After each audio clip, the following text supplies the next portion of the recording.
Ladies and gentlemen, please allow me to welcome all of you to Bled Strategic Forum, expressing gratitude to the government of Slovenia. Minister of Foreign Affairs is here with us. Thank you very much, Miro. To the team of those working very hard, preparing yet another one and yet another brilliant Bled Strategic Forum. I'm grateful to all of those who are around me. Ministers of Foreign Affairs from the Western Balkan, 5 economies. There is an apology coming from Minister of Albania. Unfortunately, Vedran Džikić, a voice of the civil society, couldn't make it as well. There are others, by the way. I know there are several who wrote to me due to this heavy traffic. They were coming from Skopje, couldn't make it here, saying, what Europeanization if we cannot in one day drive from Skopje to Ljubljana, to Bled, because of this heavy traffic. But that was September 1. Everyone was coming back from the holidays, so I'm very sorry they couldn't join us. We are not having a voice of the youth, but still, we have an excellent panel, and I would like to express my gratitude also to the CEI, Central European Initiative, for hosting us today as well. Please allow me to invite Minister of Foreign Affairs of Finland, also in his capacity as President of the EU, to share with us a few keynote remarks, particularly after the big meeting and everything we've heard officially and unofficially, what was happening there. Also, in the eve of the formation of the new Commission, new Parliament, huge expectations we are going to discuss here. What you want to tell us is coming from Finland and from the EU. Please take the floor. Thank you, Mr. Minister.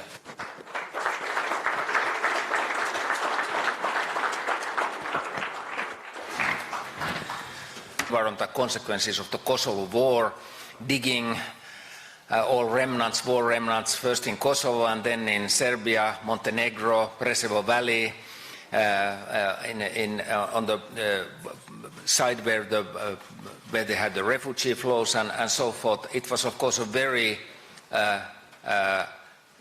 sad event in this part of the world, and I can see how much has been built on cooperation and mutual understanding in the Western Balkans. Particularly when talking to the youth of these countries, I had an opportunity 1 year ago to travel throughout the Western Balkans, meeting a lot of young people and what huge expectations they had for the European cooperation, for integration, being part of Europe. The identity was definitely a European, and I think we owe to these young people a better cooperation also between the EU and the countries, also better regional cooperation in the Western Balkans. If I'm taking just a couple of points which I think are very important today, of course the issue of young people, youth, employment issues, creating jobs, creating education for these young people also in the Western Balkans, but also tackling the climate change issue, which is one of the leading topics of our presidency and also in our government program. I think every country can play their role, and we need a lot of cooperation on environmental and climate issue also around the Western Balkans. And then let me, Mr. Chair, make my final comment on some of the principles of European Union, namely the rule of law, anti-corruption issues, freedom of press, freedom of movement for people and so forth. I think European Union is based on common values, and it's very important that we respect those values inside European Union, but also that when dealing with the applicant countries and with the wider region of Europe, we pay full respect to these values and show these values in our everyday life. Actually, when having our meeting in Helsinki, our last moment was sitting with the human rights defenders all around the world, I would say, some of them from European Union, some from other parts of the world, and it was a good reminder that we have those common values, values that Europe represents and values that we have to take care of also in our future work. With these words and rushing very soon to the plane, I want to thank one more time organizers for this event and wish all well my colleagues from the Western Balkans. Thank you.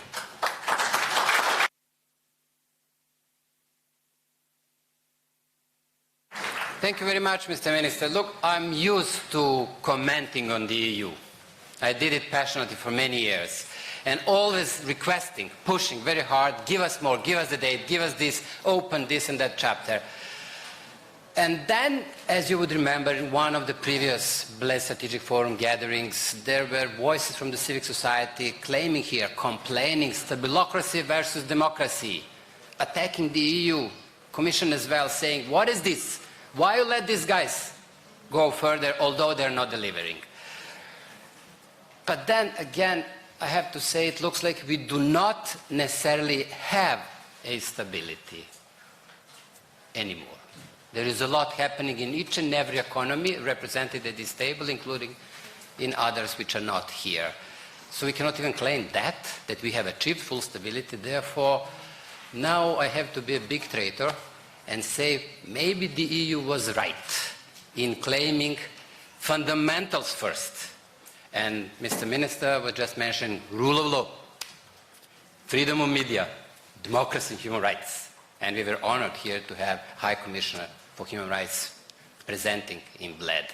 Therefore, perhaps we need to find a balance between dealing with the big issues and steadily continuing our negotiations, our drive towards the EU membership. Mentioning the EU, I'd like to turn to Americans. Matt Palmer is here, and his predecessors were coming here always, and I respect that you do respect in Washington, Bled Strategic Forum constantly. But I have a simple question for you. What is this new title, Matt Palmer, Special Representative, brings to us? Will you please explain what does it mean? What is this signaling to Brussels as well and to the region? Please, the floor is yours. Thanks very much for that, Goran. Thanks again for the opportunity, and thank you to the organizers of the Bled Strategic Forum. This is a tremendous opportunity to bring people together who are focused and engaged in this part of the world to work on a shared set of goals and objectives. I think, Goran, that the answer to that question would be that what the United States has done, what the Department of State has done in appointing a special representative for the Western Balkans, is to demonstrate responsiveness to the demand signal. We've heard from the region, we've heard from our European partners and allies regularly that the United States was not sufficiently committed to the Western Balkans, not sufficiently present, not sufficiently engaged. And so the goal and objective that I have in this role is to be present, is to be in the region, is to be traveling around Europe, working with allies and partners on our shared set of goals. And that includes addressing some of these fundamentals that our Finnish colleague was talking about: rule of law, media freedom, transparency, good governance, accountability, but also competing for positive influence and using that influence in support of the broader goal of integrating the Western Balkans into European and Euro-Atlantic institutions. That remains fundamental to U.S. interests. It remains fundamental to U.S. strategic engagement in the region. I'm going to be there in support of this effort, working with colleagues, friends, partners, many of whom are up here on the dais with us right now. A couple of big targets: helping North Macedonia and Albania secure the opening of accession negotiations with the European Union, ideally in October. Helping Serbia and Kosovo get back to the dialogue table, reach an agreement on the full comprehensive normalization of their relationship, and open up a European path for both Serbia and for Kosovo. And working with Bosnia Herzegovina, the authorities at the state level, at the entity level, at the cantonal and the municipal levels, in support of deep reforms, functionality, and a commitment to a European future for all the people of Bosnia Herzegovina. Thank you. Thank you very much, Matt. We'll come back to you. I will come back to you, but perhaps we should hear from the ministers and Melinda as well. But we'll come back to you because you mentioned a combination of fundamentals and outstanding issues. We would expect somehow more of engagement when it comes to outstanding issues. But I highly respect that you've also added rule of law and judiciary and democracy. Therefore, speaking of outstanding issues, I'd like to turn to Ivica. Ivica, šta očekuješ od ovog čovjeka? What do you expect from this man? How do you read the appointment of Matt Palmer as special representative? And are you ready to deliver? Misliš na Pacolija ili na Palmera? No, I'm going to ask the same question for Do you have Budget. in mind Pazzoli or Palmer? Yes. Pa ja pre svega da vam se obratim da sam živ. First of all, in addressing you, I would like to tell you that I'm still alive. Pošto me je udario grom noćas dok sam dolazio ovde. Since last evening on the way to Bled, our plane was struck by a thunder. Trenutno se utvrđuje da li je slovenački ili hrvatski. And we are now trying to determine whether the thunder came from Croats or from the Slovenes, from Slovenia or Croatia. Slovenci kažu nema šansi da je slovenački. The Slovenians claim that there's no chance of it being from Slovenia. Što se tiče Matthewa, ja ga poznajem dugi niz godina. As for Matthew, I have known this person for many years now. I ne očekujem ništa od njega. And there's nothing that I expect from him. Očekujem mnogo od njegove žene. I expect a lot from his wife. Koja je naša. Who comes from Serbia. Ma ne znam da li iz Srbije, ali iz našeg regiona. She's from our region. Maybe she's not from Serbia, but she's from our region. A u našem regionu se kaže odakle ti je žena, odakle si i ti. Yeah, but with us there is this saying that you come from the place where your wife actually comes from. Tako da u svakom slučaju, a i vi Slovenci imate tako direktnu vezu do predsjednika SAD. And in any case, you the Slovenes have the direct connection to the President of the United States, so to say. U svakom slučaju, ovo je pokazatelj da Sjedinjene Američke Države žele da budu jasnije prisutne u našem regionu. This is an indicator that the United States seek to be more present, more clearly present in our region. I sigurno da će imati dosta posla. And I'm sure that they will have a lot of work ahead. Neće mu biti lako. This is not going to be an easy task for him. Ali nije ni nama lako sa njima. But we are also not having it very easy with them either. U svakom slučaju pozdravljam ga i želim mu puno uspeha. In any case, I would like to greet him on this occasion and wish him a lot of success. Ivica, ain't gonna leave you this easy. Ivice, neću te pustim ovako lako. Do you expect completion during his term in office, so to say? Completion of the big issues. Da li očekuješ dogovor za vreme njegovog mandata? Did I mention this was a 20-year term? You didn't make me happy, I'll tell you. Slušaj, ja sam tako rekao da moj mandat treba da bude zbog važnosti te teme dok ne uđem u Evropsku uniju. Yes, this is the same what I said, that my mandate actually should extend to the date when we enter the European Union. To je negde između 5 i ne znam koliko godina.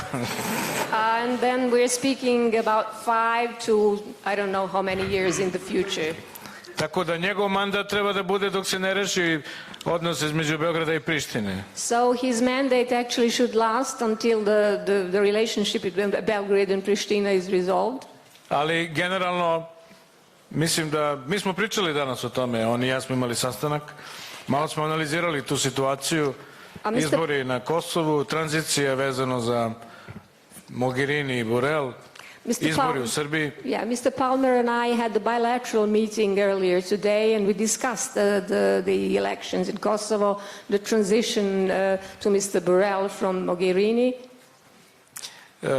Zatim izbori u Srbiji. The elections in Serbia as well.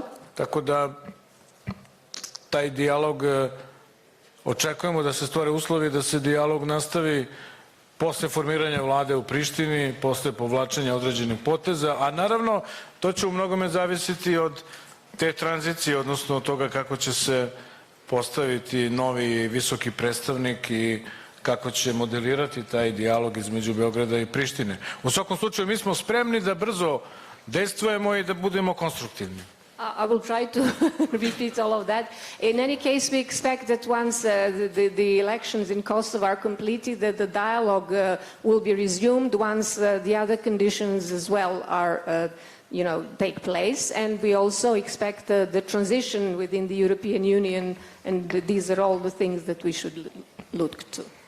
A mi nemamo samo Mi imamo ovdje I moderatora. And not only that, here with us we also have a moderator. Following the way you were considering, I will turn to Bled and say that if you use the pattern developed by Ivica, then you can claim that here at least yourself, myself, used to live in the same building, not only that we've been born there, Ivica was also born there, so we are many. Therefore, if you expect, following this pattern that Ivica presented relating to Matt and his wife, well, we are many coming from the same area, so two of us at least from the same building. But Bled, same question for you as I've asked Ivica, so I keep you equal, as you see. What do you expect? How do you read engagement? May I say everything what I have in mind about Ivica? Or? About Matt and his appointment. Okay, thank you, Goran. Thank you very much. Excellencies, dear colleagues, allow me to thank our host, first of all, for the invitation and this very warm hospitality here in Bled, but most of all for persisting that indicate the only way forward is fulfilling objectives. Responsibility shared by Western Balkans and European Union in one hand, and on the other hand, a shared responsibility among the countries of the Western Balkans to help each other in efforts to keep alive the aspiration of Western Balkans countries from integration into Euro-Atlantic family.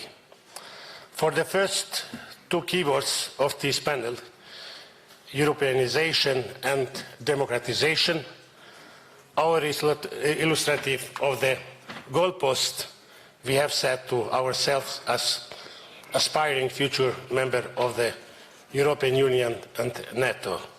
But it is the shared responsibility. I fully agree that the responsibility is largely on the shoulder of the region. It is obviously and logical to expect the aspirants to their best in ensuring progress of their respective societies, to advance the well-being of citizens and to foster constructive relation with the neighbors. The latter as a reinforcement of our more or less similar goals in joining Euro-Atlantic family. Yet I must add the Europeanization and in particular integration into European Union is nurtured via tangible encouragement along the way. When our political elites in the Western Balkans fail to deliver, there is a not big surprise. But when European Union does not keep its part of deal, the possibilities are practically zero for Europeanization and integration. Let us take the issue of visa liberalization, for example, for Kosovo. Kosovo still remains the only place in Europe deprived of the opportunity for its businessmen, students, academics, artists, normal people, potential tourists, relatives, etc., to travel into Schengen area without time consumption, expensive and very often futile and degrading procedures. These in spite of having fulfilled all requirements. I emphasize this element at the most tangible segment of Europeanization for our citizens. So when European Union fails to provide clear perspective for integration or to even deliver on very specific promises once all the requirements are fulfilled, the burden on our shoulders becomes heavier. I believe that the European Union has a lot to offer well-informed insider described the tools available to European Union in contrast to famous President Roosevelt's speak softly and carry a big stick. Or Robert Cooper used to say, speak softly and carry a big carrot. Yet, when it does not speak softly and brings no carrots at all, it is very difficult to keep alive the abstract idea of Europeanization.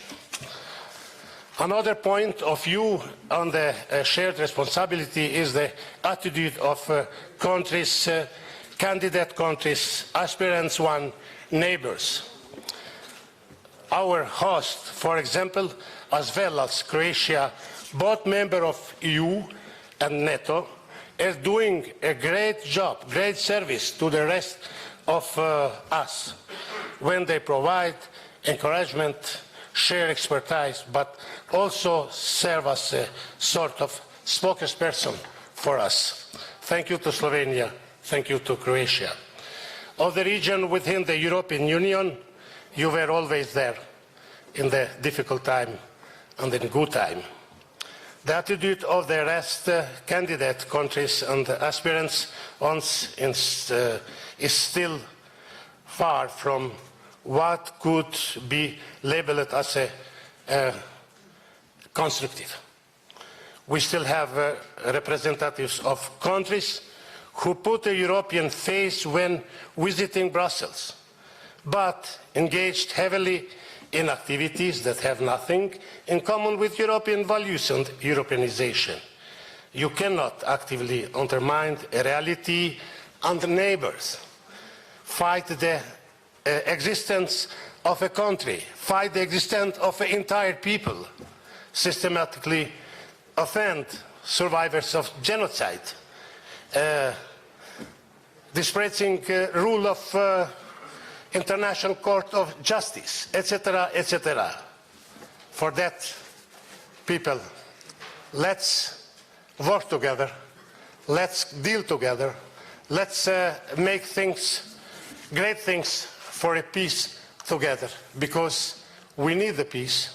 It's only way, only door which is there ready to be open is door of peace. Serbia and Kosovo need peace immediately. And I have to thank everybody who has contributed to this process. Goran, you have done great things for us in the region. Thank you, my dear friend. And thank you to my colleagues sitting here. Thank you to Mr. Palmer also. We are very hopeful that you will do a great job with us. You know, we have a little syndrome in Balkans. We need someone who can talk a little bit loud with us. Thank you to everybody. And you have to know that Kosovo is there. Kosovo like peace. Kosovo like Europe. And Kosovo is ready for a new startup. Thank you. Thank you very much, Bejet. Thank you very much for kind words. Thank you very much for the kind words extended to everyone. Personally, I'm grateful, but let's stick to the carrot rather than anything else. I would like to deepen our consideration on the notion of solidarity being discussed in the EU. Therefore, Ivica, will you publicly support what Bejet has said on visas and the need for these people living there to travel, as we are all traveling within the EU? And second, are you ready to positively engage when it comes to also issues related to Kosovars traveling to Bosnia Herzegovina and vice versa? Šta si se na mene navrzao sada? Podrži čovek. Vidite, nije to uvek dobro imati svog čoveka ovde za moderatora. So as you can see, it's not always good to have a moderator, someone coming from your region. Šalim se, naravno. Ja sam to već više puta javno rekao. This is only a joke. This is something, the question that you posed to me, this is something that I have repeatedly stated in the past. Da Srbija podržava i viznu liberalizaciju za Kosovo. That Serbia supports a visa liberalization for Kosovo. Ali da podržavamo isto i otvaranje pregovora za Severnu Makedoniju i Albaniju. But that we also support the start of negotiations for Northern Macedonia and Albania. I da inače smatram da nam je potrebno malo više solidarnosti ovde nas koji smo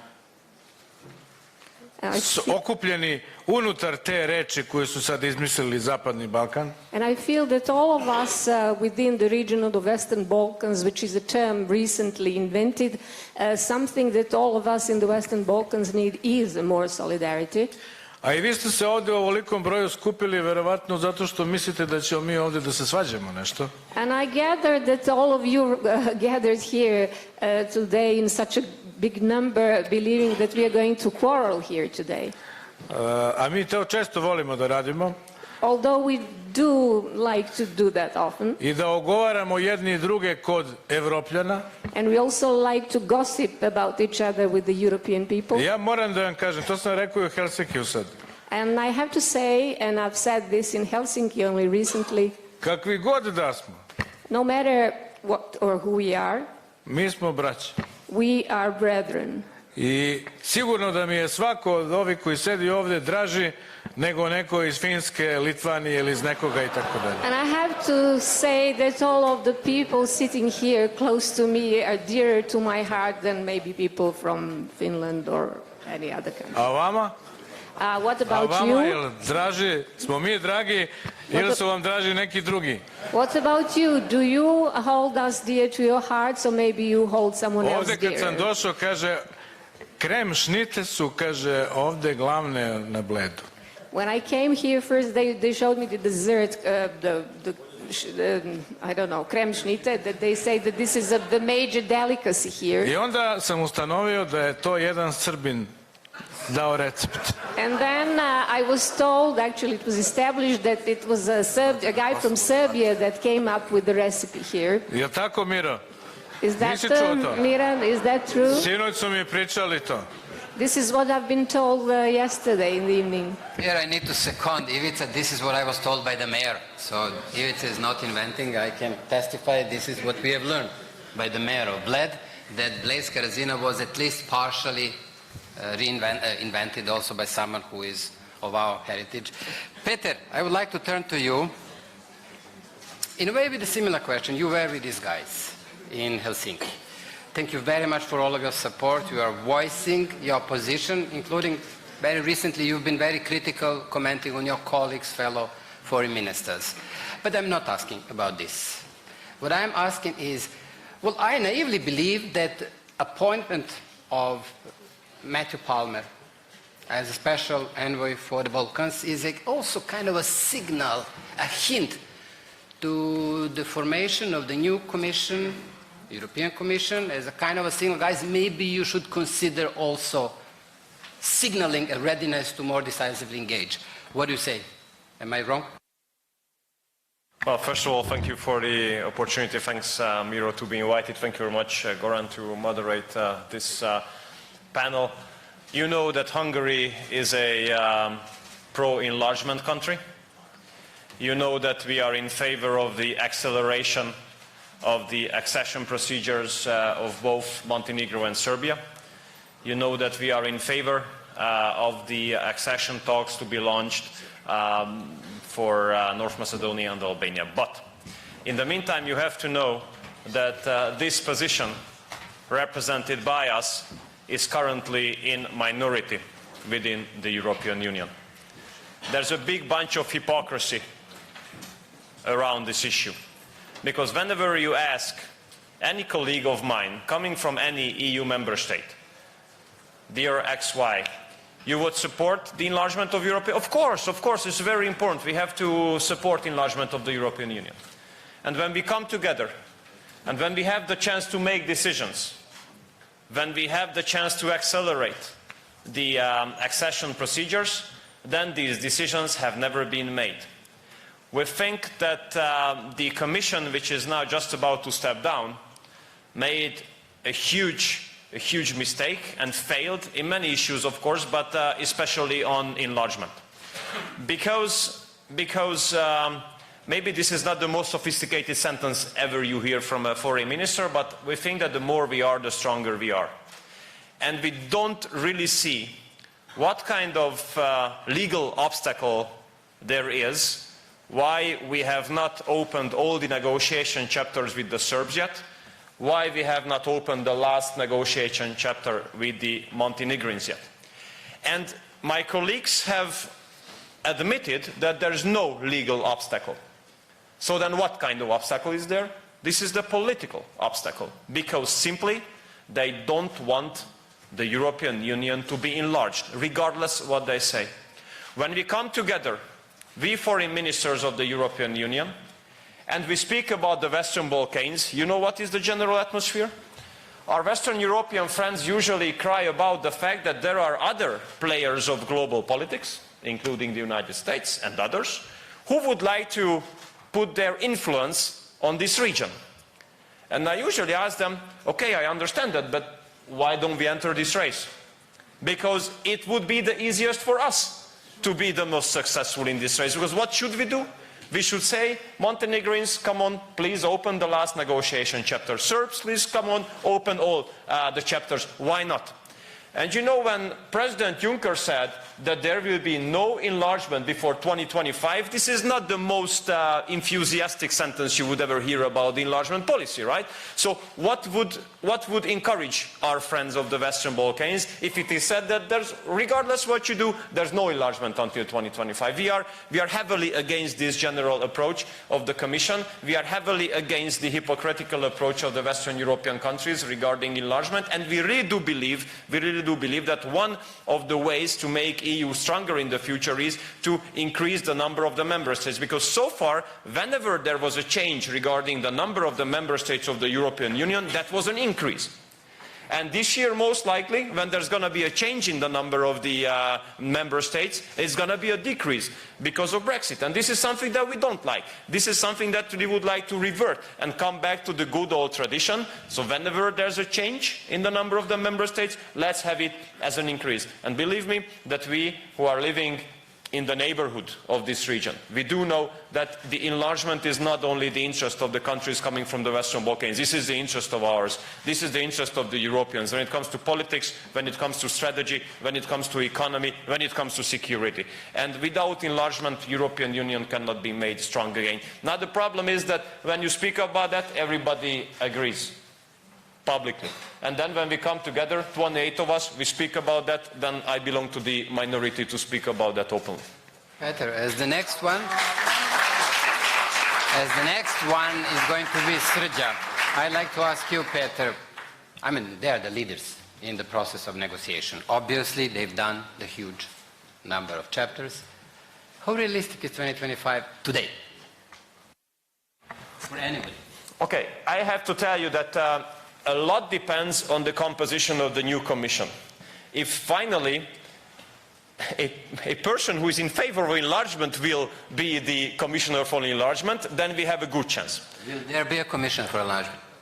I hope so. I hope so. Let's put it this way, not to go too far. I hope so.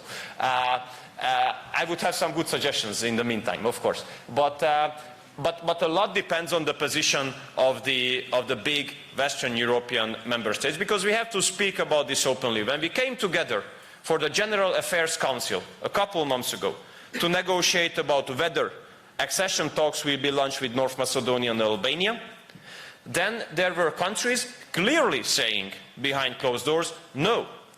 And those were not the Central Europeans, those were not the Visegrad countries, those were not the Slovenes, those were not the Baltics, those were the old, let's say, strong Western European member states saying no, for different reasons.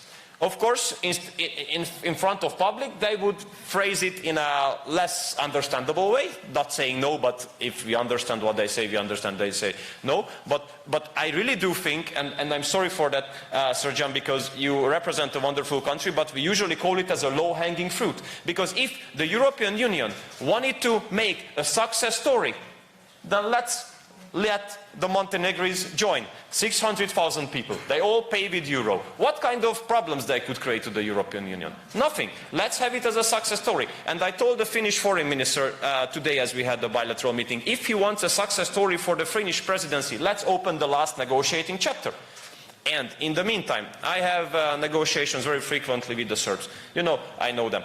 And I really hate when I really hate when some European Union member states would like to lecture the Serbs about the minority issues. I can tell you, as a country which has where the border of nation and the border of the country does not coincide, that we have a lot of Hungarians in the neighboring countries, and not even the EU member states treat the Hungarian minority as the Serbs do, and not even the EU member states give that many rights and that fair treatment to the Hungarians than the Serbs do. So they should not be lectured, they should be let come in to the European Union, because, and this is my last sentence, from pragmatic perspective, these guys here on the stage and the governments represented by these guys, they make enormous efforts to keep the pro-European and pro-Euro-Atlantic position or atmosphere of their public, which is, believe me,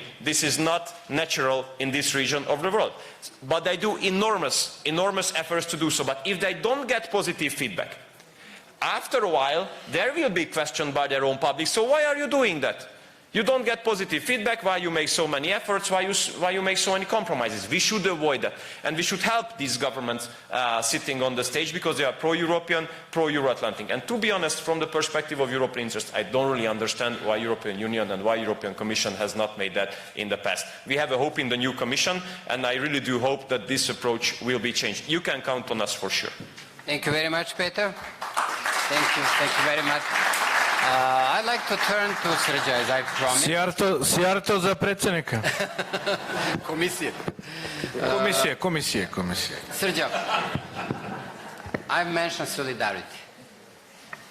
Look, I'll be very open. As a Serb, I feel very bad that neither Albania nor North Macedonia have got the date added during the Sofia summit, frankly. I'm selfish. A reason why I'm so in favor is that I believe this will be the real incentive for my president to go for the deal, and also for his partners in Pristina. This message was not an incentive. I mean, the guys have changed the constitution. A bold thing. And they haven't got a date. How do you see in Montenegro the fact that they haven't got the date? I mean, you can say, well, Montenegro is advancing, but, well, this is, in a way, putting too much of a gap between you and the others in the region. Srđa. If I'm a sportsman, I would say, yes, it's good we are advancing, and the others are, but it's not, this is not a sport. It is? This is a serious business. So we don't like at all the situation where our friends and neighbors from the region, North Macedonia and Albania, have not yet got the accession talks opportunity. We are clearly the front runner in the process. That's fine. And we even maybe hope to be the first one to become member. But we very well know that only the success story of the Western Balkans will happen if all of us will be there. In the EU and in NATO for those who want it.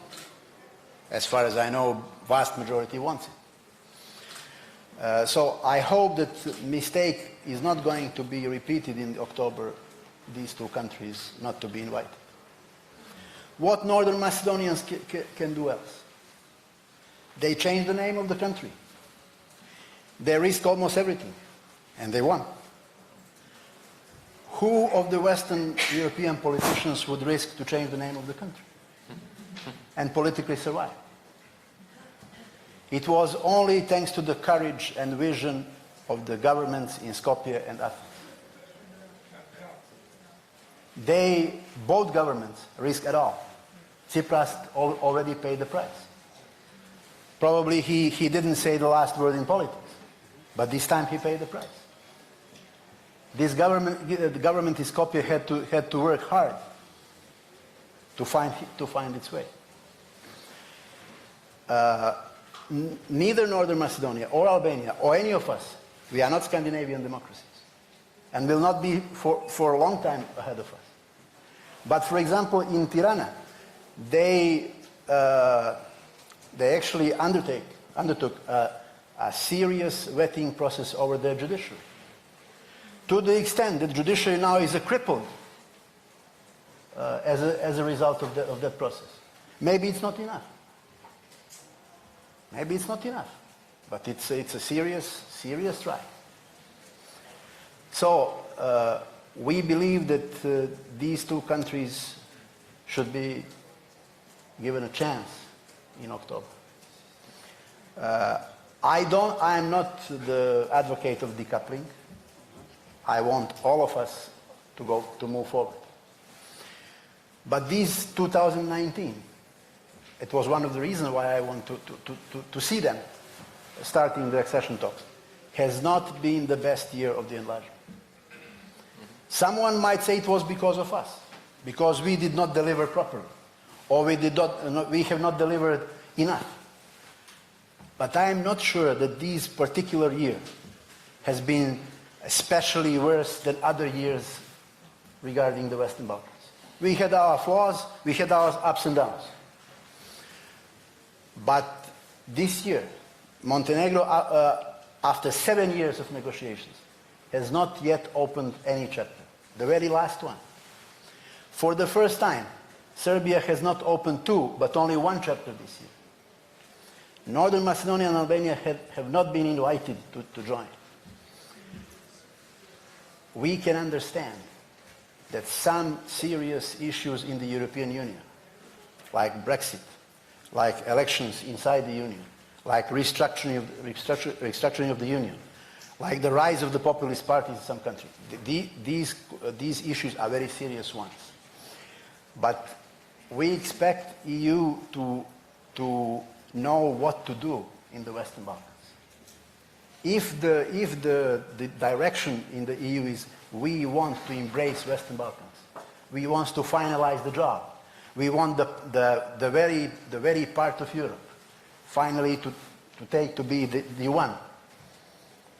It is if we have that approach, it will find a way. 2025 was mentioned. But if we continue to open and close chapters to this pace, it will not be 2025, but 2035 or 2045.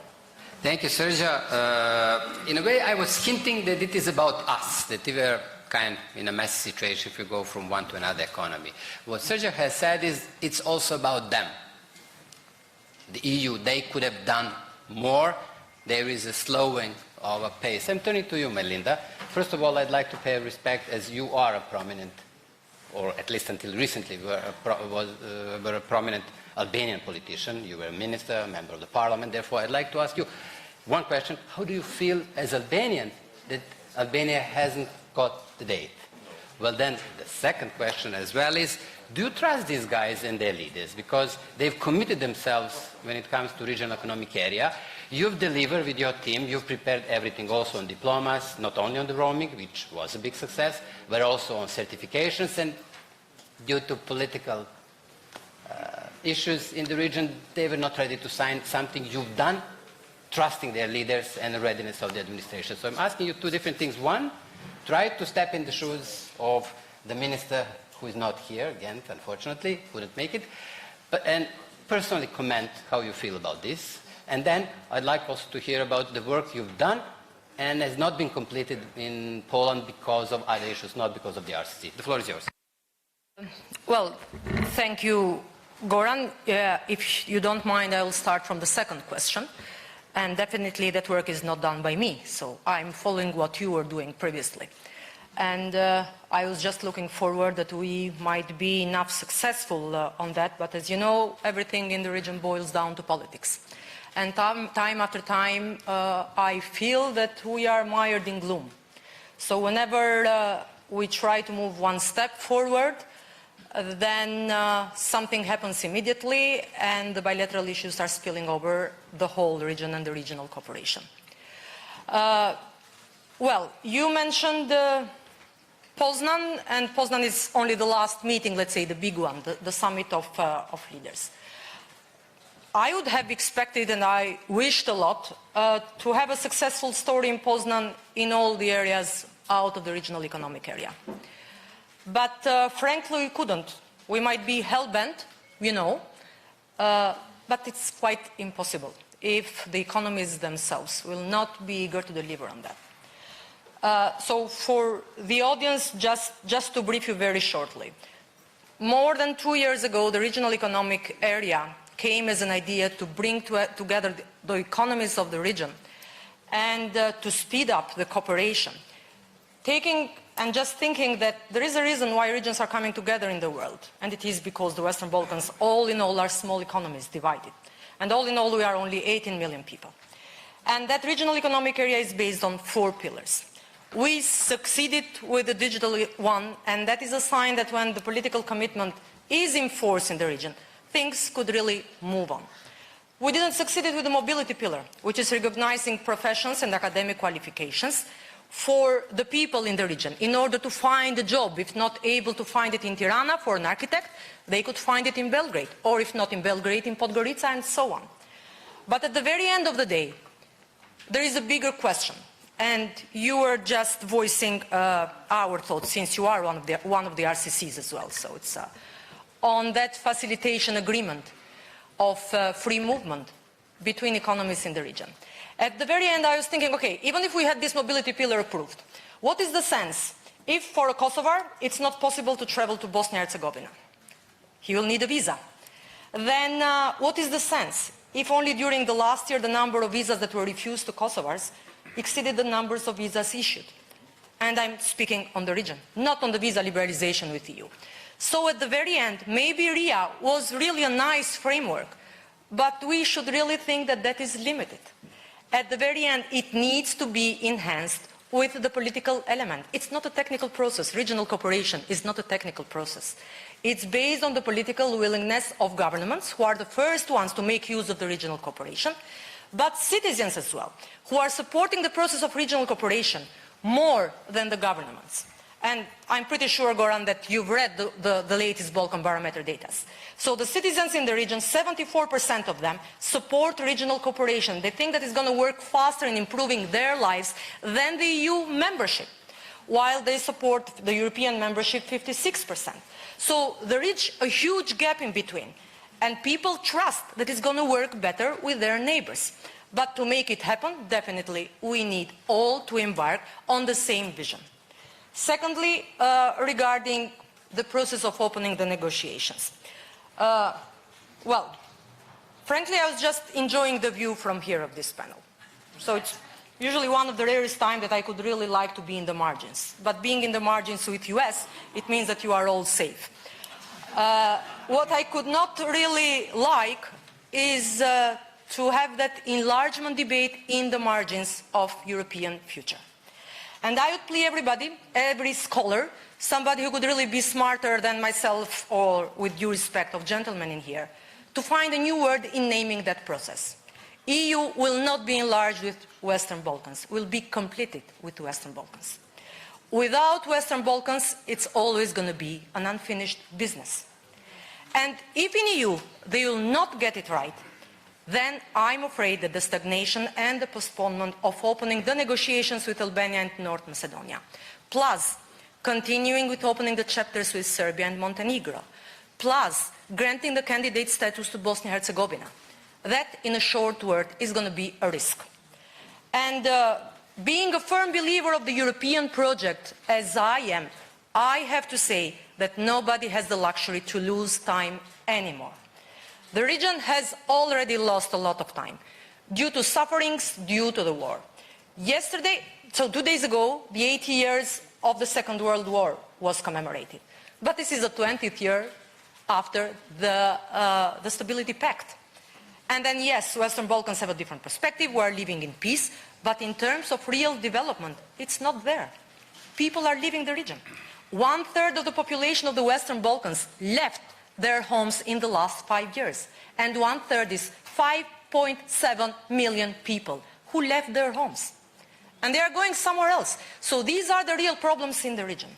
And if we don't really get the feeling that it's up to us to change it, to transform our societies, and at the EU side as well, to think that this is a ringing bell that won't last forever, then I think that we are really going to be not only losing time, but we're really going to lose a big chance for you to be completed.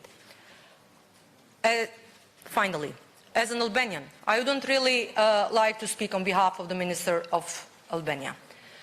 But I've been a minister for EU for more than 7 years in Albania. And then I was in Parliament. So I think that for more than 13 years, nobody could really have an affair as I'm having within you. So it's such a long one. And I really can find it hard to keep that narrative alive in our region. To keep that torch on in the darkness, it's going to be harder and harder. And again, I have to say, this is not a technocratic process. This is a political decision. You have to be bold for that. Otherwise, we are nowhere. Thank you very much, Melinda. Peter was also saying these things. Peter was also clearly saying it is a political process with a lot of technical issues. But I'd like to continue on what you were saying, Melinda, while asking Nicola. Nicola, look, I know several of your team who was ready in 2005, who were ready in 2009, and some of them are the brain of the RCC, Maya 1, Maya 2, Orhan in Belgrade. What about the capacity? Also explain what you've lost in the process. People who were ready to deliver at a certain point in time, and who are in the meantime gone. And now you're restarting, both politically, and you've done a great job, and I congratulate you, but also technically. You're losing people who should be able to deliver on accession. Thank you. Goran, I have to start by, because I was touched and I liked it, praising Miro's, Minister Cerar's passionate plea for enlargement in his opening speech yesterday in the other bigger hall. And I love this B that stands for Bled, but also for the Balkans and for being bold. And I think Slovenia, the diplomacy, I'm very grateful there is an exceptional consistency in the support of the European future of the region. And coming from Slovenia, that's credible because you know the region and because you yourself have made a very successful adventure in terms of your own accession. Slovenia today is seen in the eyes of the most skeptical member states as a country that is truly European. So this is the kind of support that we appreciate and like. What did we lose? We lost a generation. The babies that were born when we signed the Association and Stabilization Agreement are turning 18 this year, adulthood. 14 years as a candidate country, and I went to the Netherlands in 2009. The first positive Commission report, at that time Republic of Macedonia, now North Macedonia, is ready to start accession talks. 2009, 10 years after, we are still not in the talks. We have 10 consecutive, they are ready by the Commission. You don't trust the Commission, member states. Do something about it. Turn to the State Department Human Rights Report. This year is extremely positive on the Macedonian file. Increased media freedom. Important. How do you hold politicians account if the citizens do not know? Media should be free. So, Reporters Beyond Borders, jumps. The Democracy Index of The Economist. We are in a very small group of countries that made improvement on our democratic performance. Now, because of the Prespa agreement, this is somewhat overshadowed. But we have done an obvious U-turn. We are not perfect. Do we still make mistakes? Yes. Is it clear that we are moving towards a proper European democracy? Yes. This is not where we were 3 years ago. And partly we lost our moral compass. I'm not blaming opposition, this and that. We as a nation, being locked in this waiting room for so many years over the name issue.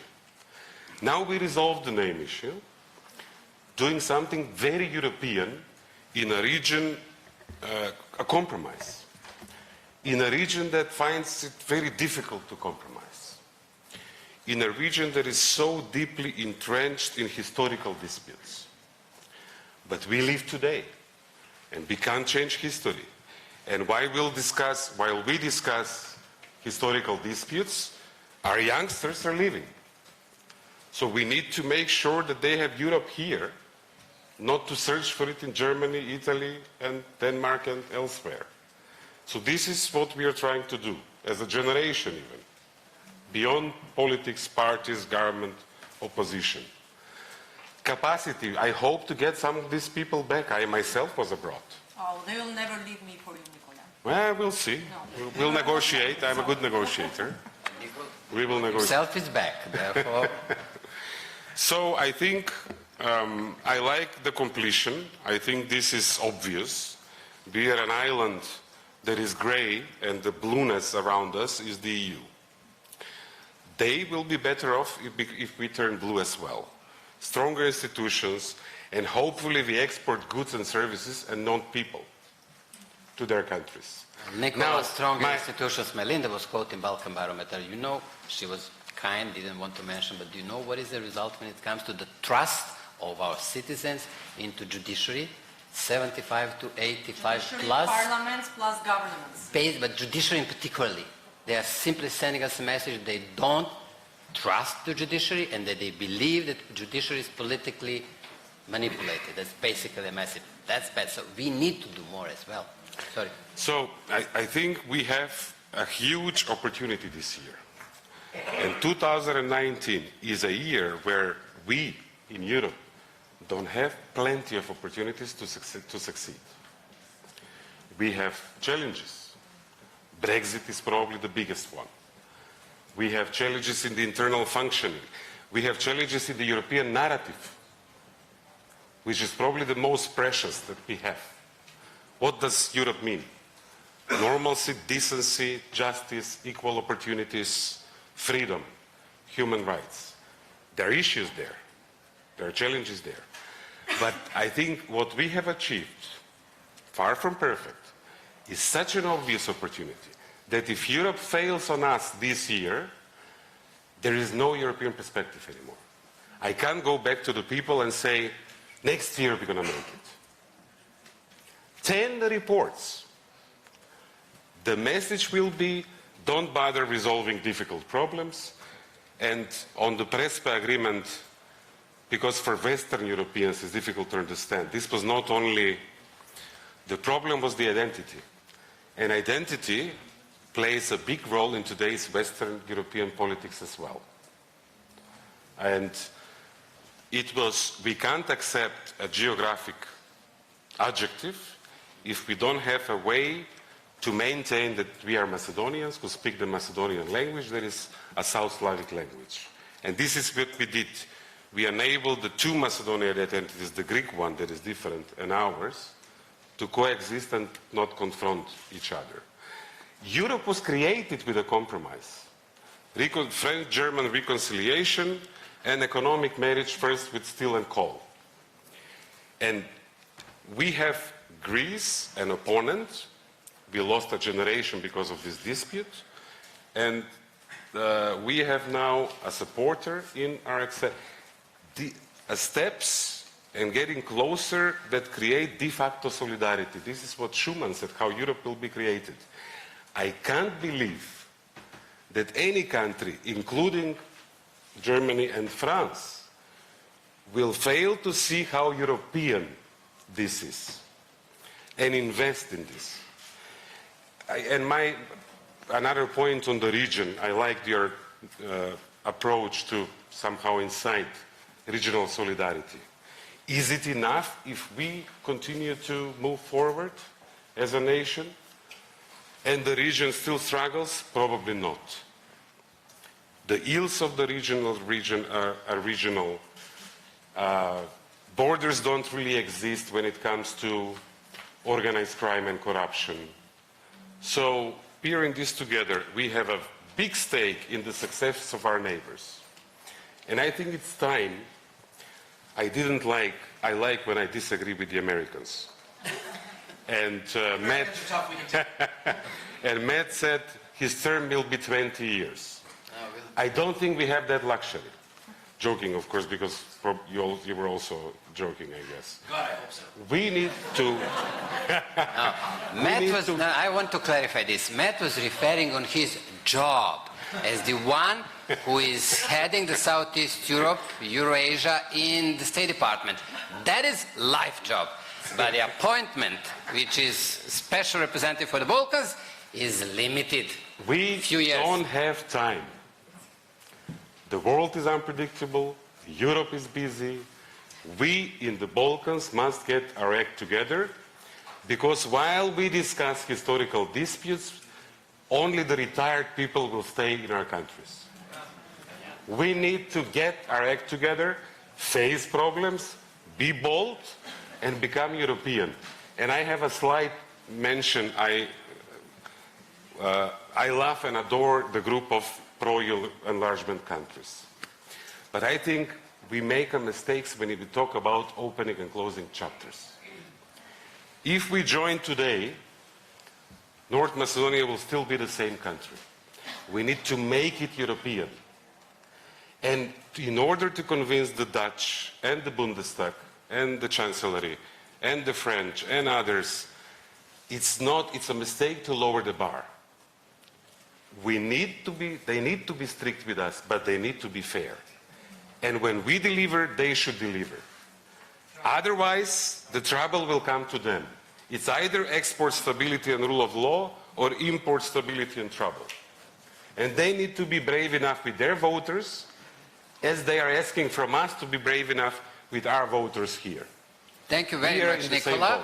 Thank you. But look, I think that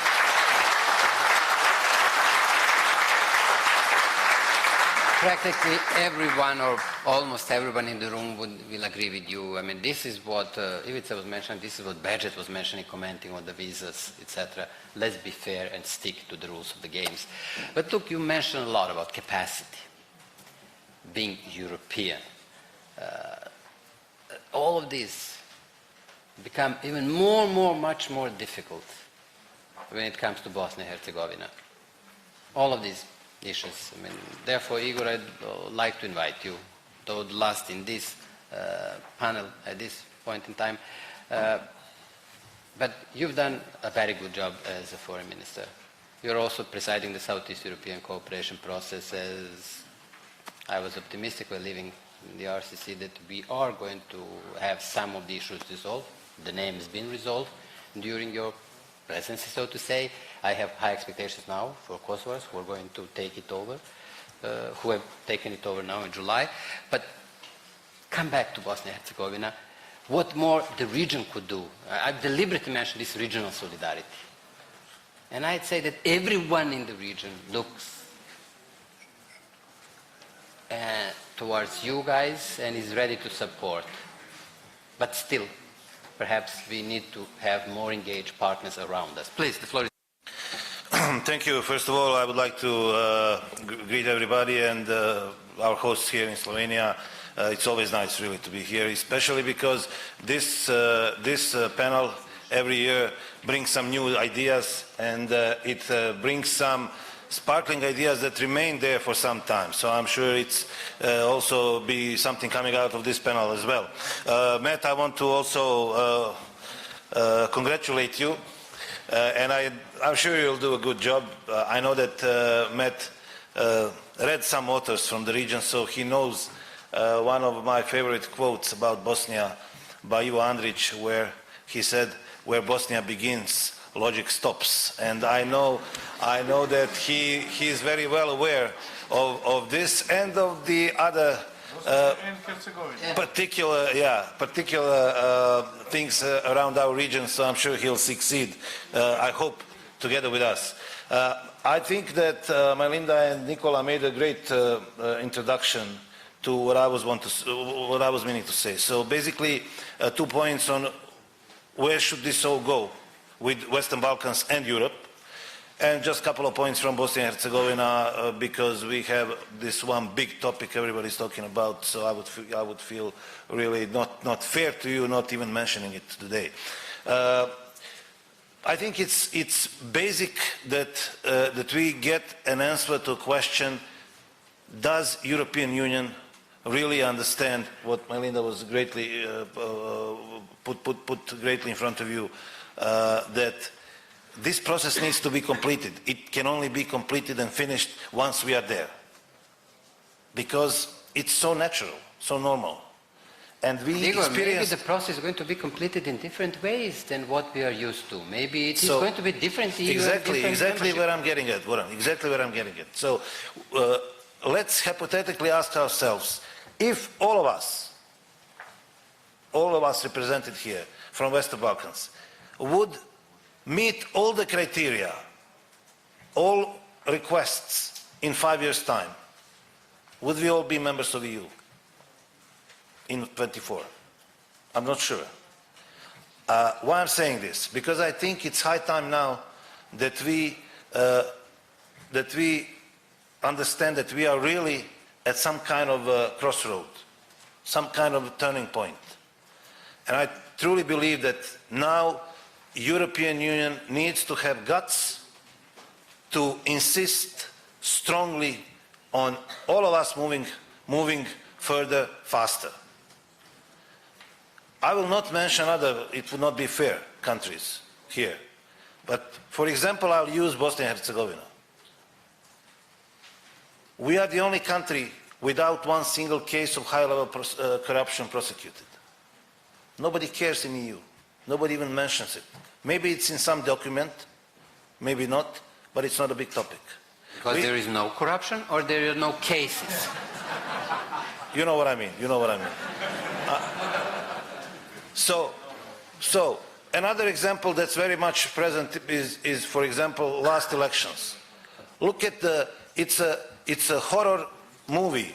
It's a horror book. The OSCE report on the elections in Bosnia.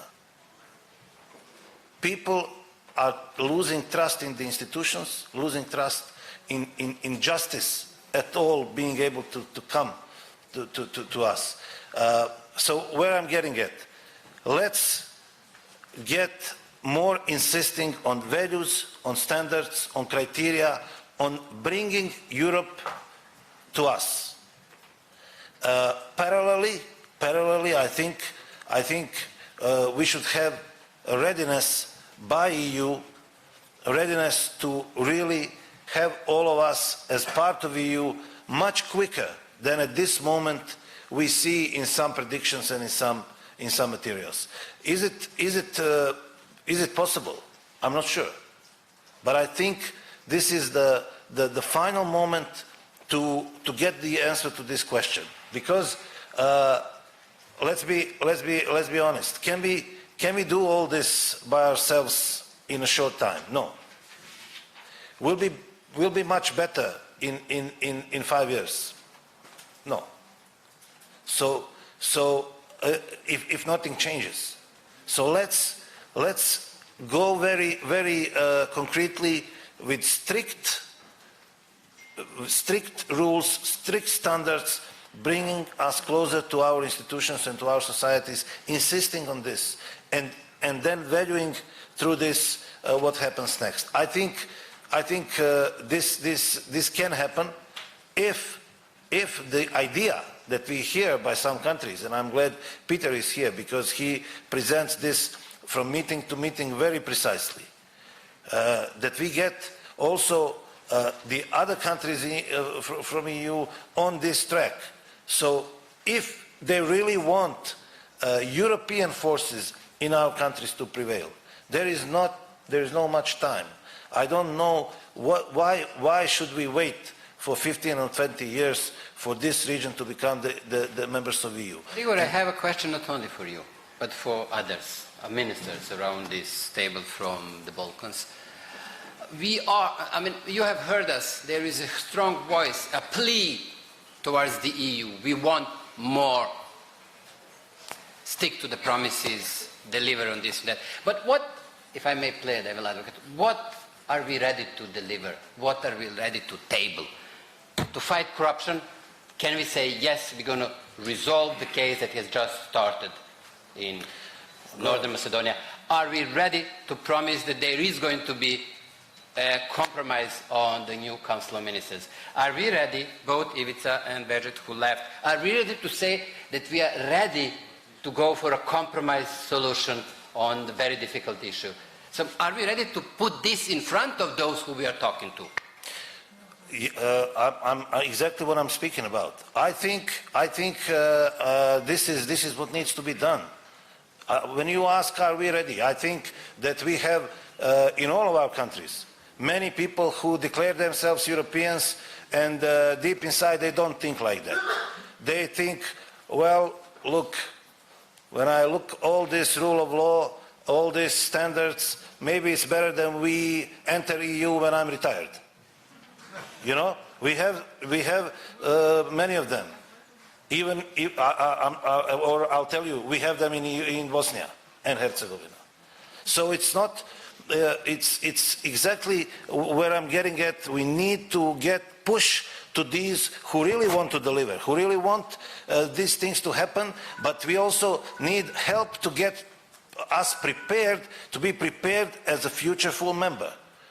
It cannot be done unless we have a push from both sides.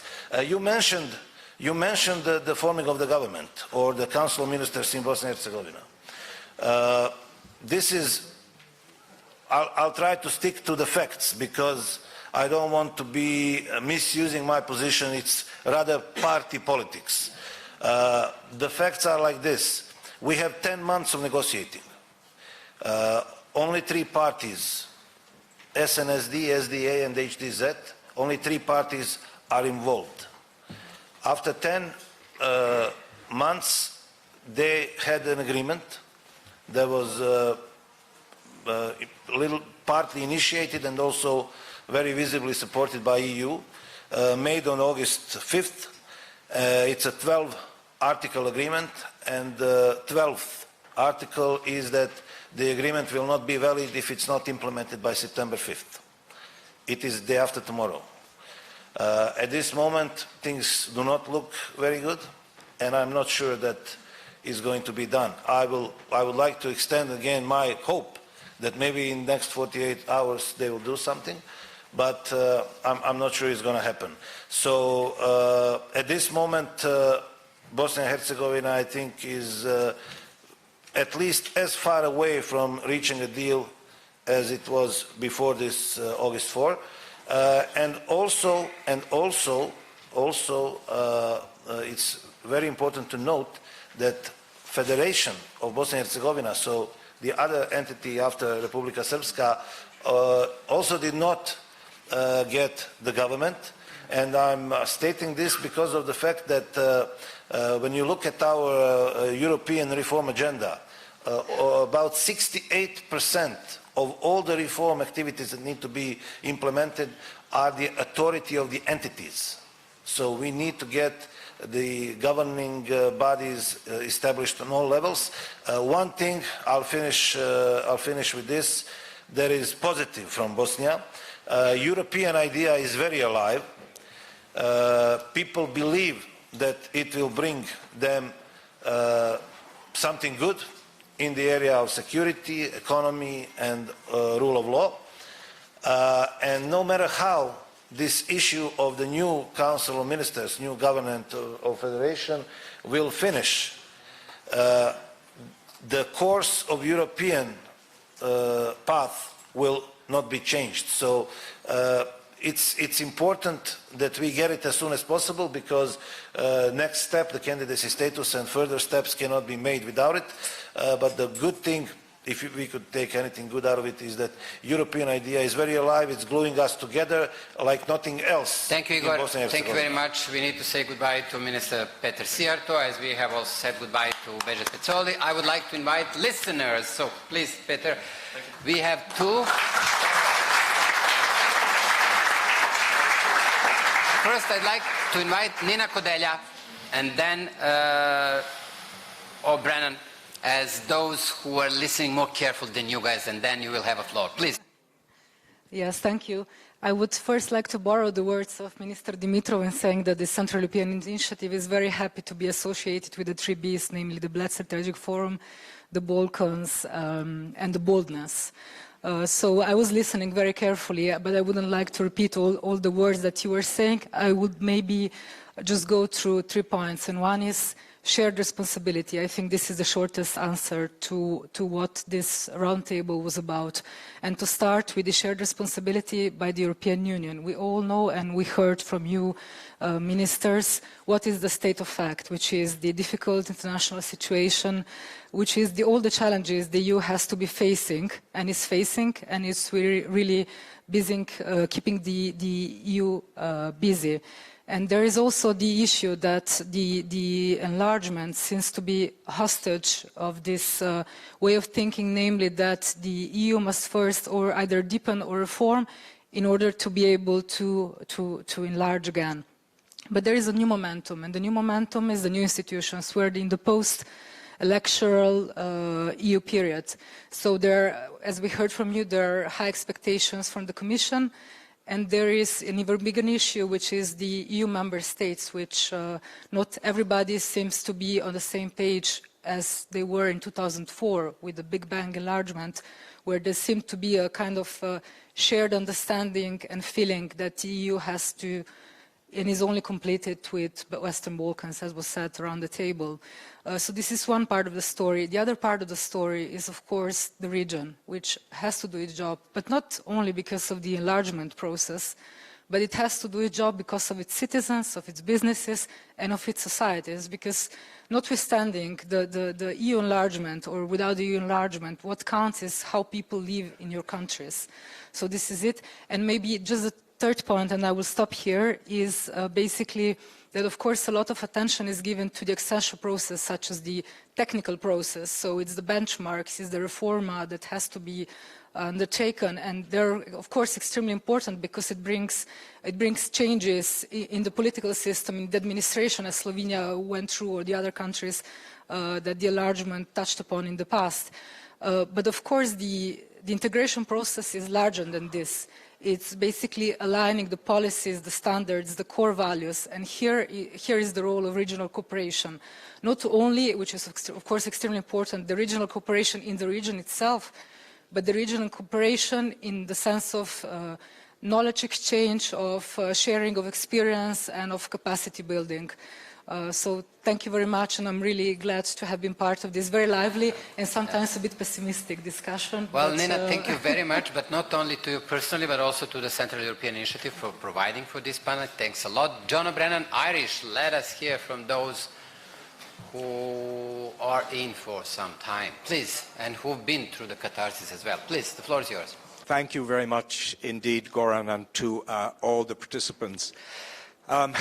I agree with Peter, who has just left, and with Nicola, that the European Union enlargement process is going nowhere. I describe it in my work as flatlining along a trajectory of frozen negotiation chapters, or, as Serdan has reminded us of, chapters that remain unopened. And in this regard, the Sofia summit meeting last year, and let's acknowledge the Bulgarian presidency did a lot of work trying to make it a success. It was a disaster. And it was a disaster primarily because a subset of member states decided that we could not proceed. And what we're seeing here, bizarrely, I think, is a process that is supposed to deal with and ameliorate the worst impact and edges of nationalism has been subject on the EU side to a renationalization that is that power has been sort of wrested away from the European Commission and the community method of decision-making that has worked so well for so long, so that now member states are able to intervene at earlier and earlier points and to keep countries like North Macedonia essentially in limbo year after year after year. That has to change, in my view. And there's no evidence, actually, that it is going to change. A second point is about the main objection that is made. Monsieur Macron and others in France continually talk now about the absorption capacity of the European Union as being the main obstacle, that the institutional functioning, if you like, of the Union is threatened by the potential addition of 6 or 7 member states.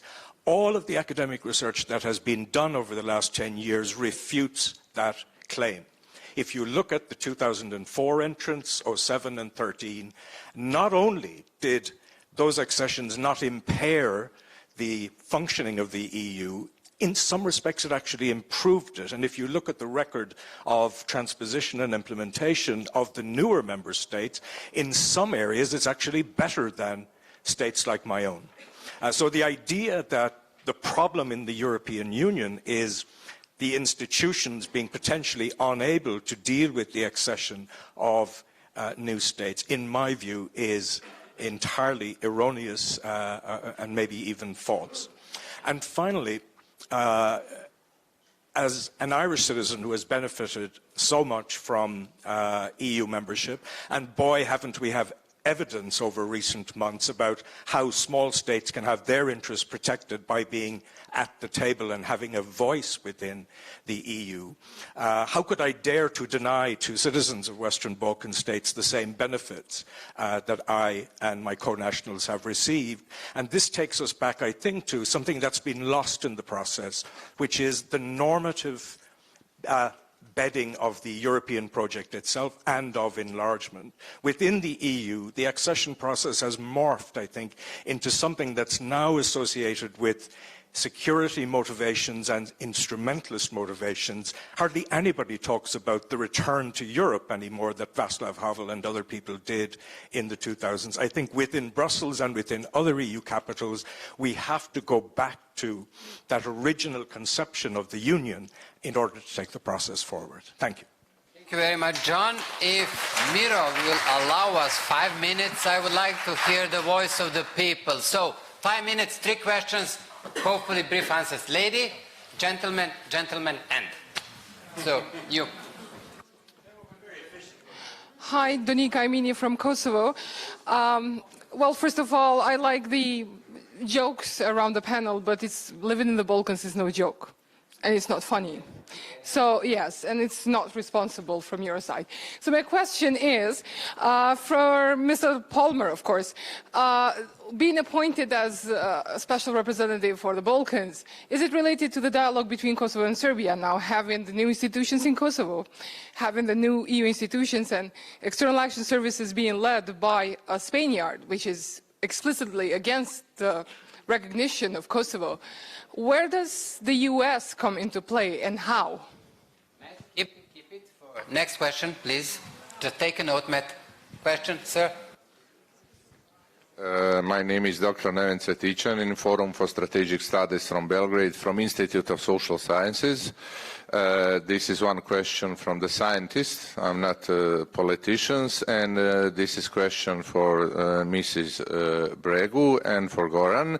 Do you have impression that Brexit take away interest for enlargement?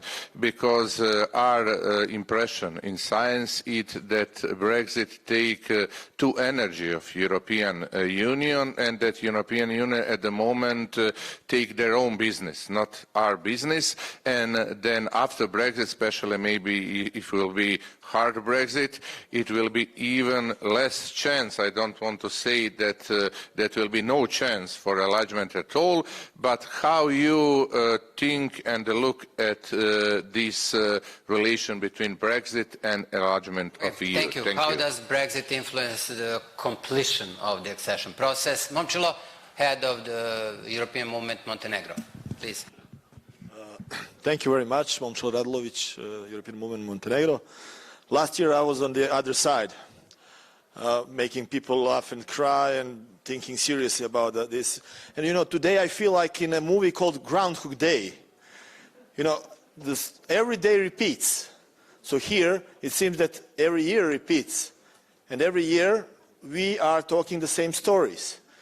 I wouldn't believe in my wildest dreams, because I was using some arguments as Srđan and Nikola regarding, for example, Macedonia or Montenegro. And those arguments are still in place, but I was not thinking in my wildest dreams that Macedonia will not, North Macedonia, I have to get used to that. Just ask a question, please. Will not open negotiations.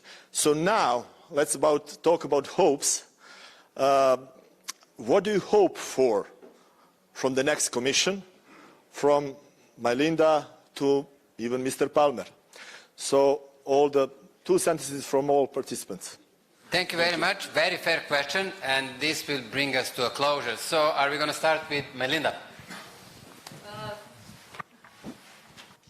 Well, I hope that European membership is not going to be considered a thorny bramble every time that we have a new commission in place, and then definitely I really hope and wish for the opening of negotiations of both Albania and North Macedonia.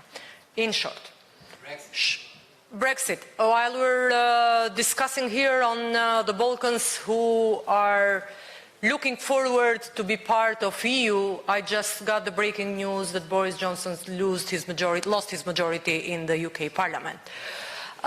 So from now on again, I think that we'll again continue to hear more about Brexit and about the New Deal and about the politics in UK. But, well, I am on the other side, I feel a little bit better because UK role in the region will not be absent. And UK will be most probably very soon by the end of the year be a participant at RCC as well. As France as well is coming back, well, I'm not going to comment on the reasons or second thoughts, but well, for us it's a good thing to have them in the region. Thank you. Expectations, Nicola? 3 sentences. You also raised something. You said, are you committed to fighting corruption, including this latest I was asking. revelation? So I want to touch upon that. I think EU itself won't make us European. We will have the tools, we will have the expertise, we will have funds. We need to do the job ourselves. And I think putting problems under the rug helps perceptions, but there is no transformation. So wherever dirt comes to light, this is a good thing. And by contrast with all the other tapes, we like listening to tapes back home, especially 15 and 16. This one, before the tape was published and the whole scandal was in the press, the Prime Minister himself initiated the investigation. And I think what's really important here is no one should be above the law. Who said it? It's not, we shouldn't be in awe when children are afraid of dark. It's a tragedy when adults are afraid of light.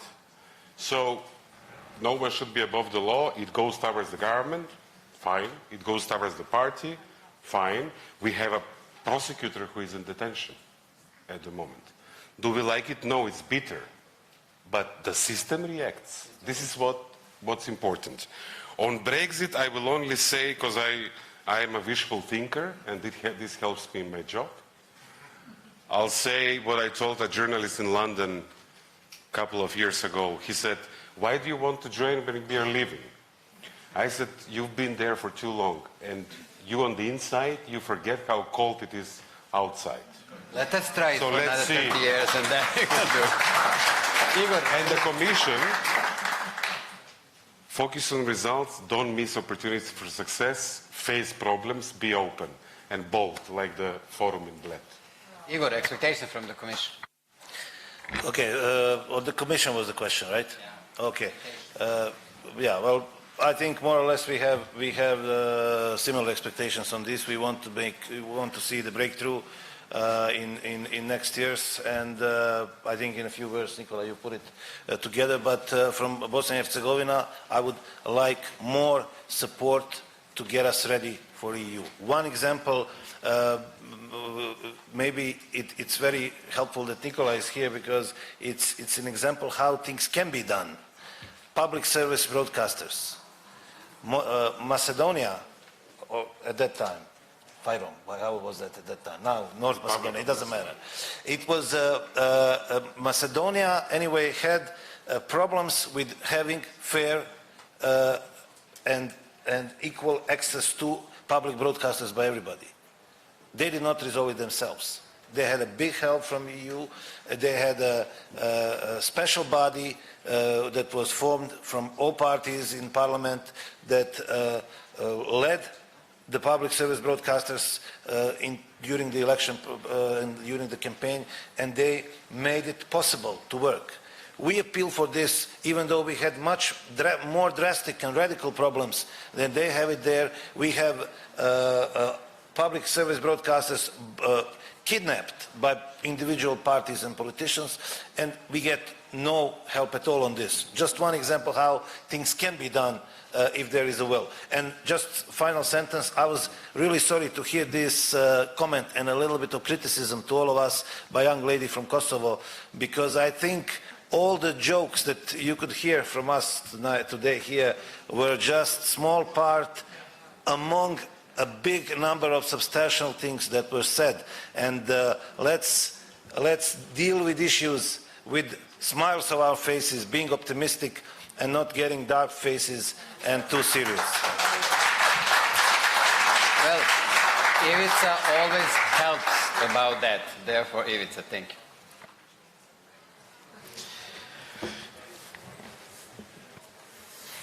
Šta je pitanje? Šta očekujemo od Evropske komisije? So the question is, what do we expect from the European Commission, right? Očekujem da nas ne lažu više. We expect not to be lied to anymore. I lepo da nam kažu, nema ulaska u Evropsku uniju. We expect them then to tell us there's no European Union. Mi ne možemo, slušajte, vi sad ovde svi ovde pričate... This has to be translated correctly. Please, daj malo vremena, nije prevela. Okay. A to ja govorim za ove što razumeju naš jezik. Ovi što ne razumeju nije važno.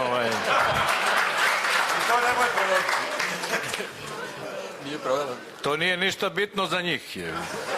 So Ivica has said, either tell us there is no more accession, or therefore be fair, or tell us there will be accession and under what conditions. So, if I may paraphrase. Zašto to kažem? Why am I saying that? Zato što u oktobru će biti Evropski savet ili ne znam koji organ. Because in October we are going to have a European Council. Gde će Francuska tražiti verovatno da se upiše u odluke saveta da neće biti proširenja dok se ne izvrši reforma Evropske unije. In which France will probably ask that no enlargement take place until the reform of the European Union is completed. Evo ja vas sad pitam otvoreno. And I'll ask you openly Šta to nama now. Evropska unija možda ponudi sada? What is it that the European Union can possibly offer to us now? Na primjer, For example, Severna Makedonija i Grčka su postigli dogovor. Northern Macedonia and Greece have achieved an agreement. Šta će oni da dobiju? What are they going to get out of it? Oni trenutno su dobili zajedničko predsjedavanje Berlinskim procesom sa Bugarskom. Yeah, what they got is joint chairmanship of the Berlin process along with Bulgaria. Čestitam vam na tome, to je veliki rezultat. And this is something that I really congratulate you on. This is a great achievement. Evo šta će biti ukoliko Beograd i Priština postignu kompromis? What will happen if Belgrade and Pristina reach an agreement? Šta ćemo da dobijemo? What will we get in return? Ja ne znam da li razumete da je priča o Evropskoj uniji postala bajka. To je daleka budućnost.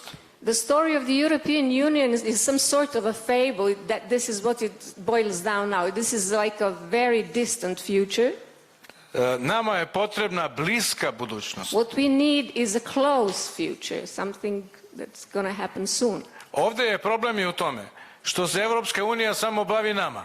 The problem is that the European Union is only dealing with us. Evo, samo izbacite ovo Western Balkans. If you take out the words Western Balkans, for example, Ja mislim da bi ova tema mogla bude adekvatna i za samu Evropsku uniju.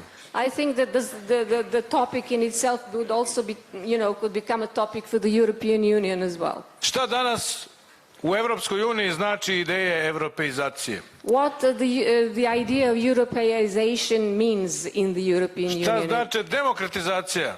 What does democratization stand Šta for? znači podela odgovornosti? Or a shared responsibility for that I jesu li matter? zemlje članice Evropske unije ideali demokratije i evropskih vrednosti? Are the countries that now belong in the European Union the champions of democracy and shared responsibilities?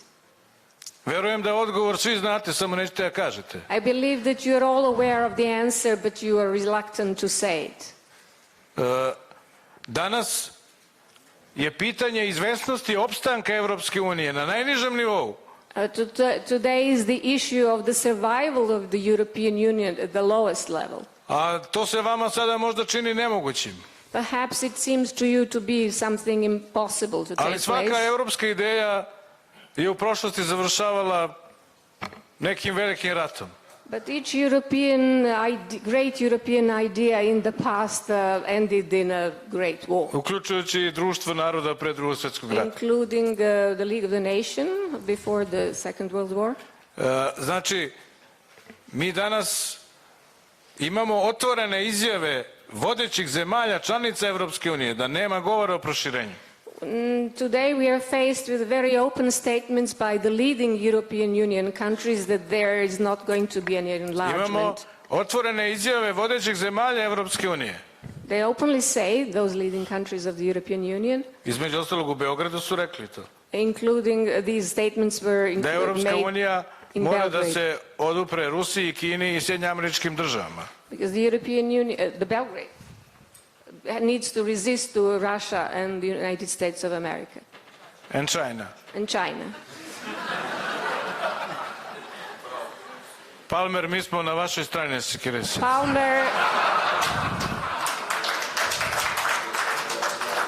Palmer, don't you worry, we are on your side. U svakom slučaju, In any case now, mi treba da imamo čiste odnose i račune. we have to have very clear, relations very clearly defined. To šta će da bude za 30 godina, What's going to take place in 30 years from now? znači to je kao kad biste vi vašoj deci obećavali, i što im stalno i obećamo, kad porasteš dobit ćeš to i to. It is the same like we, for example, tell our children once you grow up you will get this or that, and perhaps this is something that we do all the time anyway. Nama na Zapadnom Balkanu ne može to više da se priča, mi smo porasli. So this story is no longer valid to us Ne in da the smo Western Balkans. porasli, nego će uskoro i da odumremo. We have become Čekajući na Evropsku uniju. we have become adults in the meantime, and not only we have Ovaj we koji je u Turskoj započeo pregovore, mislim da je umro. the people that started negotiations for the Turkish European Union membership is already dead. Ja sam u Srbiji započeo, ja sam još živ, nadam se da ću doživjeti to. In Serbia I started these negotiations, and luckily I'm still alive. I odoh da me ne bi uvatio grom opet ovaj. And I need to go now to avoid any new thunder and Thank you, lightning. Ivica. Srđa, I hope you are more Europhile than Ivica. Yes, I keep my hope. But I know positively that you are no less pro-US at the same time. Of course, we are members of NATO. So, very shortly, almost everything has been said by my predecessors, by speakers before me. I expect from the new Commission, if it is serious about the enlargement, to treat enlargement as it should be, as a two-way street and two-way business. To be tough on us, because we need to deliver. In a rule of law, in media freedom, in combating organized crime, in strengthening our institutions, one word, making our societies better. But on the other side, not to follow, on the EU side, not to follow statements of their leaders, that on the EU Commission side, that enlargement is not going to come to the agenda as long as we don't resolve our internal issues. It's not two-way street, two-way business. If it stays the approach, it won't go well for us, but also for the EU. EU needs to complete the job, as Mylinda said, and to embrace Western Balkans. Not in 2045, but until 2025 or soon, as it was said in the document of the EU Commission, the Strategy of Enlargement, issued in February 2018. So both sides should treat this business seriously. Thank you. Thank you very much, Sergio. Matt, what do you expect from your partners in Brussels and in the capitals? Thanks very much, Goran. Let me first of all thank Ivica for giving me the opportunity to think very carefully about my answer. Let me, if I may, begin by addressing the question that was raised about how the United States can engage effectively and constructively in the Serbia-Kosovo dialogue. I think there's two quick parts to that. The first is getting the parties back to the table. That means for the United States making clear that we expect that the next government in Kosovo will be a strong partner for us. That means being pro-dialogue. It means suspending the tariffs, getting back to the negotiating table, and working with seriousness of purpose towards an agreement. It also means persuading Ivica and President Vučić that the derecognitions campaign targeting Kosovo is fundamentally counterproductive, that it poisons the well in the negotiations and risks on Serbia's part scoring a series of tactical victories and a strategic defeat, which is not fundamentally in the interests of Serbia, not in the interests of peace, stability, and security in the region. Once the parties get back to the negotiating table, the question there is, what are they going to talk about? And here I think the United States can play an absolutely critical role in helping the parties stay committed to this process, work towards compromise, identify the points of agreement, the points of disagreement, and keep people focused on the prize. And the prize is normalizing the relationship between Belgrade and Pristina and opening up a path forward to Europe for both countries.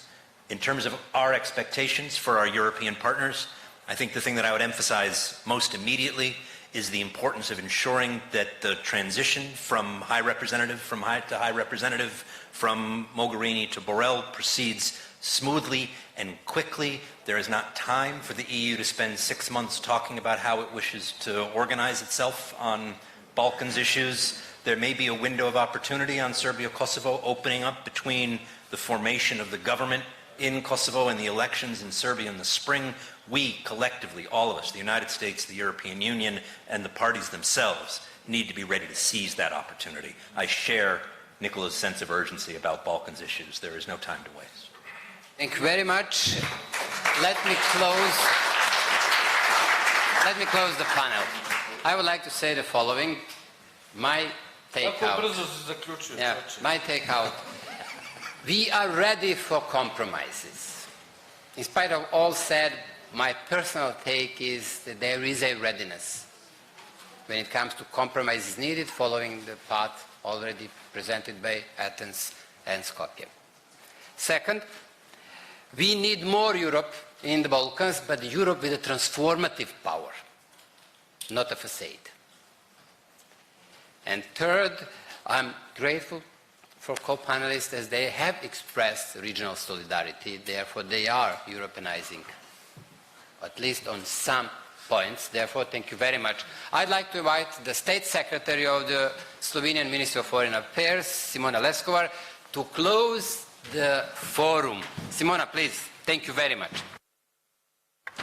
Thank you, Goran. And I know that we are running out of time, so I'll be short and brief. Bled Strategic Forum is traditionally, at the end of the 2 days discussions, hosting a forum on Western Balkans. And it's always with the top ministerial attendance. Also this year, debates are ongoing, and with years, more pressing and pertinent issues are discussed. I'm not here to give you any suggestion for a solution, But I will offer you a piece of advice, if I may, and I'm very glad to see at least one female, Melinda, on the panel. So think about gender equality. Think about gender equality also in this field, and maybe solution might arrive earlier than you would expect, because Nicola said the time is running out, and I'm sure that Minister Dacic and Mr. Palmer can then enjoy their time off somewhere out of their offices. But ladies and gentlemen, excellencies, I'm here to say a few words about the organizers and those that preparing this successful conference for the 14th time in a row. It requires a lot of hard work, and I want to express my sincere appreciation for the indispensable contribution to all who made this possible. First and foremost, the Bled Strategic Forum team, with the Secretary General of the Bled Strategic Forum, Peter Grk.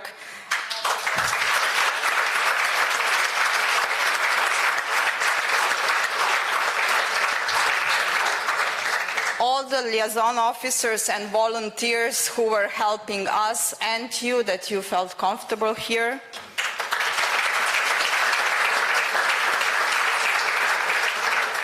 Of course, all of you panelists and moderators that made these 2 days extremely interesting. Allow me also to thank colleagues at the Ministry of Foreign Affairs who prepared tirelessly all the papers for the Minister and the State Secretaries and others, that meetings, bilaterals, were successful and productive.